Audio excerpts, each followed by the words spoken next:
Welcome, everyone, to Coaching in Session. My name is Michael Rearden, and I'll be your mindset coach this evening. So, if you stay tuned for the Monday podcast, we were talking about failure, and we were tying failure in with regret. Because we can have failures in our life, because those are going to be maybe, if not the best lessons we'll ever receive in life. But regrets, those are typically going to be things that we wish didn't happen. We're going to get to a point and we're going to say, I regret I didn't do something. Whether it be investing in the stock market, maybe taking the dive at a relationship, it could be anything. But what we have to understand is that we do need failures in order to get ahead, to achieve more. And there's this idea, how can we fail forward? How can we fail towards success? And that's what we're going to be talking about in today's podcast. If you're new to the channel, make sure to like, comment, and subscribe. Do all those things that videos like. And let's get into how to fail forward. So a little bit about me. Before I became a coach, I was a teacher, former educator. And I write about this often in my blogs. And I always talk about the amazing mentors I had, the amazing teachers I had along the way in college, and how they helped me to be better than I was. They helped to elevate me to where I needed to be. And I find that to be interesting because these teachers are just regular people, right? How can someone bring out so much potential in a person? Well, when you've been doing it as long as my mentors, my teachers have been doing it, you get a knack for it. And I'm not saying that every educator gets that knack. The good ones do. And maybe even the mediocre ones will get this type of knack. They're going to say, this person needs this in their life. I'm going to help them get it. And those people are going to be the people who can help elevate you, bring you to the next level, as college should. And I always think about, if I had the opportunity to live life over, what would I do? Well, of course, we know I would invest in Amazon, Tesla, Monster, Apple, Microsoft. Yeah, that's a given. But what would I do in life? Would I just simply say, I'm going to create a large amount of money and go live in the forest? Could be, right? Simple life. But then where's the living, right? I literally had a chance to redo life and I just did it better. Now I have an abundance of wealth, but I'm not really living any differently. So I was thinking, would I go back to college? Would I spend the money, spend the time to go get a college degree? And every single time I ask myself this question, it's always, yes, I would. And I'm not saying that college is for everyone. Of course it's not. Because you can be a millionaire with a GED. All right, that's going to be your high school equivalent. So if you don't have a high school diploma, you can get a high school GED. It's going to be equivalent to that. And I know people who said at sophomore year, they said, I wish I dropped out sophomore year and just got a GED. So what makes education different for different folks, for different strokes, whatever? Now we have people who need to get an education because they look for more knowledge or they're seeking a different type of career. And by different type of career, I'm talking about someone who's going to be looking to become like a doctor, for example. Now, if you go to school to become a doctor, you have an extensive knowledge of what it takes to become a doctor. You have done your internships, you have done your field studies, whatever, all your classes, and you are now able to take care of people through experience. Now, were you a good doctor when you first started off? Heck no. Heck no, you were not a good doctor when you started off. Because if you compare yourself to where you were on day one to where you are maybe year 5, I would hope that you're in a better place. Because if not, you just wasted 5 years of your career. We have to grow. We have to become better. So on day one, when I was teaching and learning how to coach and do all these things that I had a knack for, I was good at. But it wasn't until I applied them to the real world, because I could read as many books as I can fit in a day, but it doesn't necessarily mean that the knowledge I gain is going to be something I'm able to apply in my life immediately. So if I'm not able to apply what I gain in the sense of knowledge, what is the point of getting an abundance of knowledge, i.e., going to college? Because in college, you meet people, right? And you can meet these people on the streets too, but it's a different setting. When you're in college, you have a different perspective of what is going to be accepted and what is not going to be accepted. For the people who are in college to be educators, for example, I'm going to hold them at a higher caliber than I would if someone was going to school just for accounting. Now, of course, you don't want to be an accountant and mess up someone's money, but at the same time, money can be fixed. When we have education, now we're dealing with minds, and these minds are going to be susceptible to influence, especially younger minds. So these people who are going to be teachers, what is their ambition for the next generation? Maybe they want them to be better than they were. Maybe they just want them to get a good education. Maybe they wanted to make learning fun because learning wasn't fun for them, for example. It could be a plethora of things. But what we need to understand is that not all teachers are going to be equal. Can you remember any bad teachers? My second grade teacher, she was a lovely lady, but she only lasted 1 year in the school, and I wonder why. And it could be money reasons, right? But she just was a sour person. Maybe her personal life wasn't the way she wanted it to go, and it reflected in her teaching. She was negative. She was very sharp, abrupt, and not in the good sense. Because I went to Catholic schools growing up, private schools, and we had nuns teach us. Now, the second grade teacher wasn't a nun. She was just a teacher. But even then, the nuns that were sharp and precise in what they wanted, they were skilled in educating. They had a gift for it. They had a knack for it. And then in college, you're going to find professors who are able to bring out that little bit extra in you. They're going to find out where you're struggling, and they're going to help you get to the next level. And for me, in order for me to grow at the college level, I needed to fail at the college level. So I failed. Not any classes per se, but I failed maybe on an assignment if I had to go up and teach the class and say, okay, I have to teach a class this because I'm going to be a teacher. So I need to be able to take the knowledge that I have within my brain and relay it to the people in front of me. Doesn't matter the age, whether you're in elementary or college. I need to be able to take this knowledge, this set of information, and give it to you so you can understand it.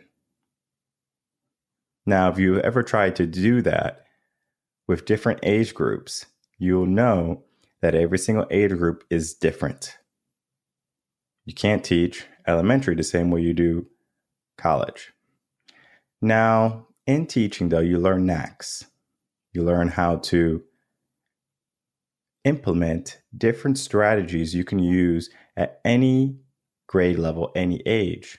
And it's because the mind is somewhat similar regardless of age. Typically, it wants to be playful. Typically, it likes a challenge that is approachable. Keyword approachable. Because if I gave you a challenge to be number one in a tournament, a marathon, that's going to be difficult. Now, you might be one of the best runners in the world, but nonetheless, there's going to be people vying for that number one spot, and there's only one spot. So how can we make sure we get that number one spot? Well, we have to train. And we can't be afraid to train. So yeah, now I'm in class and I'm teaching children and I'm teaching adults and I'm experimenting what works, what doesn't work. And you find out very quick what doesn't work. Because typically if it doesn't work, everything starts to go wrong. People start talking, people are not paying attention. You see that retention is not good, whether it be information or focus. Now we have a different type of learning environment. And it's not conducive to learning. So if a teacher cannot create a learning environment, how can they teach effectively? That's the thing. You have to learn how to do that when you're a teacher. And then you have to have the right type of heart in order to make sure you're doing the right thing. Because I know teachers who will give every ounce of them, 100% every single day, to make sure that the students are in a better position, a better place. At the same turn, I know many teachers who go into work and they're not happy. They're not excited to come in. They're ready to quit. And those type of personalities, when they're ready to quit, it doesn't mean they're bad teachers. Maybe they're burnt out. But what you do if the teacher just got into teaching and they're not effective? So now you have an ineffective teacher who is not able to teach anyone, but they're expected to be the saving grace and the educator for your child. Okay? Well, that teacher is going to do more destruction than good. Now, of course, they can act like a babysitter, and that's where the whole teacher babysitter stuff comes in. But if this teacher is not ambitious, if they're not hopeful and optimistic for these children, the children have to make up their own type of thinking, their own type of learning. What do I think about this? So now we have limiting beliefs forming. Now we have behavioral problems forming. And then we start pointing the finger. Who's to blame? Is it the parents? Is it the teacher? Is it the student? So we learn at a young age that failure, in the sense of I'm not who I'm supposed to be, will I ever be that person I'm supposed to be? So then now we have a stigma of, will I surmount to anything in life? So people start to think, I'm not going to be anything, so I'm not even going to try in school. So they fail without even trying. And sometimes we can save those students, sometimes we can't. But what is essential is to make sure we don't do any harm initially to those students. So we say, okay, we have students who have not been blemished from society, from negativity. We have a blank canvas. And we can paint the best painting we're able to paint on this canvas. And I'm not saying that the student shouldn't have any free will or any type of imagination, because they should retain that. But if we look at the school system, it's built to kill that. So hopefully you can have a teacher who does their best to try to retain that as much as possible. But then something happens. We grow up. Now we're no longer kids. Maybe we're in high school, maybe going on to college, or maybe going off into the workforce. How many of those people are afraid to fail? I can't tell you how many high school students email me and they just ask for advice. They just say, hey, Mr. Michael, I'm graduating this year and I don't know what I should do with my life. And I ask them, well, what are you good at? And they say, well, I'm pretty good at drawing, or I'm pretty good at a sport. And we talk about it. And we create a vision for them. And that vision gives them some type of focus.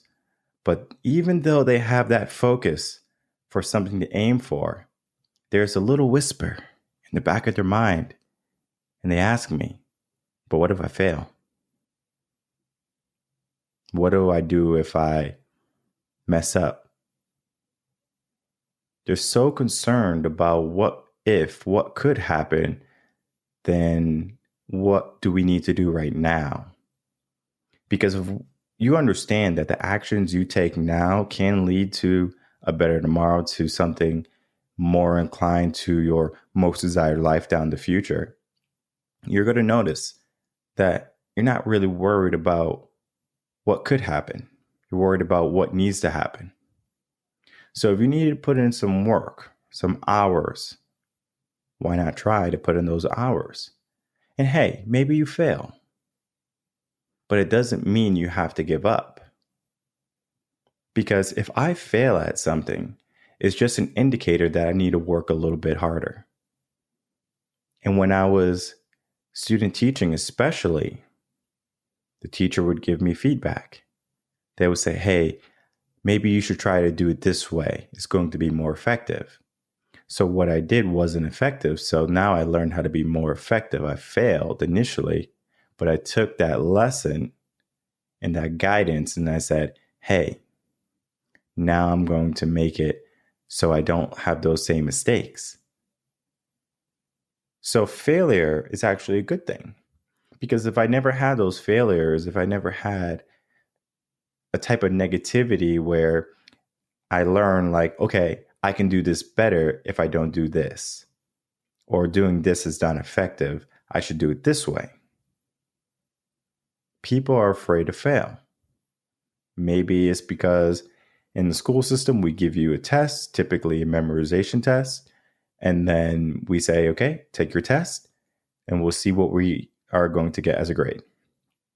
Then you get your grade and we label you. You're an A student, you're a B student, you're a C student, you're a dummy. And though you might not think psychologically that has an effect on a child, it does. It does. Because the moment they get their test, they look at it and they either hide it or they ask their friend, what did they get? And typically, if they're asking their friend, they have a score that they are willing to share with someone. I got a B. I got an A+. I'm doing great. I'm so smart. Acknowledge me. Cheer me on. And the people who need to be cheered on, that's a good thing, right? Like we need some type of influence in our life to be better, to push ourselves. Because if you know anything about coaching, if you know anything about teaching, if you have someone pushing you, you're going to be better. There's no ifs, ands, or buts about it. If I was in the gym and I had a trainer, right? I don't need a trainer, but if I had a trainer and I was in the gym and I hired a trainer 3 times a week, I'm going to expect that trainer to push me every single time I'm in the gym with them. And I'm going to expect growth. Those are my expectations there. But I will push more with someone on my back saying, push it one more, let's do it again. Versus if I was left to my own accord. Because maybe I wasn't feeling good, right? Maybe I ate something that wasn't agreeing with my stomach. Maybe I didn't get enough sleep the night before and I wanted to take a break. Very possible. But at the same time, I'm not going to push myself if I give myself an excuse, a reason for not to push myself. So the gym experience, even though I was able to go to the gym, even though I was able to get a good workout in, even though I might have hit new PRs, personal records, in the gym that day, did I fail or did I succeed? Because if I didn't give every ounce of myself, is that a failure? Is it a success? And for me, I strive every single day to be more than what I was yesterday. So yeah, it is a failure for me, even though I go to the gym, even though I do really well. If there was something that I could have done better, and I consciously, keyword consciously, did not push past what I knew I could do, that's my fault. I failed. And I hold that failure as a lesson, not as a way to hold me down in life. Because people who hold failure as a negative and they say, well, I failed and I'm not able to do it again because that's life. Well, just get over it. You're going to have failures. They're going to be lessons. But then I learned the trigger cues. What caused me not to push myself in the gym? Now I'm thinking, what was the reason for the failure? And then I start to build up all the problems. And then I reinforce a positive nature on those failures, the positive aspect, to spin what needed to be done rather than what I did. And then I start to have success. I'm not worried about making a mistake. I'm not worried about, well, what if I don't push myself? Because I understand if I don't push myself, I'm the person who needs to be held accountable. I need to hold myself accountable. And coaching, for the most part, is going to be dealing with making sure we hold you accountable. Because if you tell me your goal and you say you want to be the number one basketball player in the world, I say, okay, move over LeBron or move over Michael Jordan or whoever you want to label as number one in the world. And when we do that, now we have a choice. Do we put in the effort to be number one? Or do we say, it is too much work to be number one, and I don't want to do it? I had a young high school boy. Again, he says he wants to play soccer. I said, okay. Well, what do you want to accomplish with this goal of playing soccer? He goes, he wants to be in a certain division in soccer. I said, okay.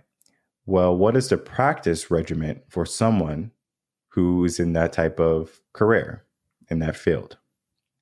He told me, and I told him, I was like, if you want to be number one, you need to do this and then triple it. So if it's 50, you need to do 150. If it's 100, you need to do 300. And he was like, what? And I was like, yes. If you want to be number one, you need to triple whatever the top person right now is doing. And if you're not willing to do that, then guess what? You're not willing to be number one. So people are willing to fail, but not everyone's willing to put in the hard work. So how can we be successful if we're not willing to put in the hard work? Well, maybe your dreams are too big. Has anyone ever told you that? Maybe your dreams scare you too much and you should just choose something a little bit easier. Has anyone or you have told yourself that? Whispered in your ear saying, take it easy. You deserve a break. You're working too hard. Don't burn yourself out now. And as much as I would like to say, listen to your inner voice, I'm going to say, don't listen to your inner voice, because your inner voice is going to be sometimes tricking you, especially when you're pushing past your limits. If you're on the treadmill and you're running, your mind is going 100 miles an hour. Your heart feels like it's about to hop out of your chest. And then all of a sudden, you're like, I need to hit the stop button. I need to hit the stop button. I need to hit the stop button. And then you hit the stop button. Now your heart finally settles down. Your mind said, thank you so much for saving me. But it was never really in any harm. The next time you want to give up on the treadmill, on a promotion, on a job, ask yourself, can I go more? And when you say, can you go more? Don't wait for an answer. Don't look for an answer. Go more. Do more. And I know there's a book, Grant Cardone. He calls it the 10X rule. And he says, if you want to do something big, it needs to be 10 times what you initially think it is. And I deal with mindset. I'm working with people who have some type of limitations in their mind, that they feel they can't get to where they need to go. So I'm going to help them get to where they need to be. And though 10X is great, I'm not going to shun that type of thinking. I'm not going to shun the 120%, even though for me, I think that's silly. Go 100% or go home. Simple, right? Give me 100% or go home. But then we have the 10X rule, right? You want to push 10, go for it. But for me, I always start at 3. 3 is a good number, and it's a number that the mind doesn't see as something that is impossible. Because if I ask you to do 100 laps anywhere, 100 push-ups, if I ask you to do 100 presentations, you're going to say, whoa, slow down, Mike. Are you crazy? And I'm going to say, maybe. But then after you do those 100 laps, those 100 presentations, whatever it was, I'm going to ask, how do you feel if I ask you to do 100 more? Maybe the next day, maybe not the same day because you might be tired. But then you say, I feel good. I feel confident. And that's the key. So how do we fail towards success? Our failures have to lead to a lesson, and that lesson has to bring a certain confidence into us where we say, even though I failed, I'm going to get up and I'm going to try again. And I'm going to keep on trying until I reach my goal. I'm going to keep on going. And I'm not going to give up until I achieve that goal, until I reach success. So the people who dare greatly, the people who decide that they're going to go after something in life and they don't stop until they get it, those people are the people who hit the top 1-2%. And the people who line the top 25%, they try, but guess what? Hard work is hard work, and maybe some days you don't feel like working hard. And then people below the 75% mark are going to be people who place contingencies and an outside stimulus as factors for why they don't succeed. So we have about 25% of people in the world who are going to be able to achieve wonderful success. And all I have to ask is, are you that 25% or are you that 75% that allows the world to dictate what is allotted for you? My name is Michael Rearden. I'm a mindset coach here in Austin, Texas. If you have any questions about the podcast, email me at coachingasession@gmail.com. And I will see everyone on Friday for another episode, 7 p.m. Central Standard Time. And until then, everyone, take care.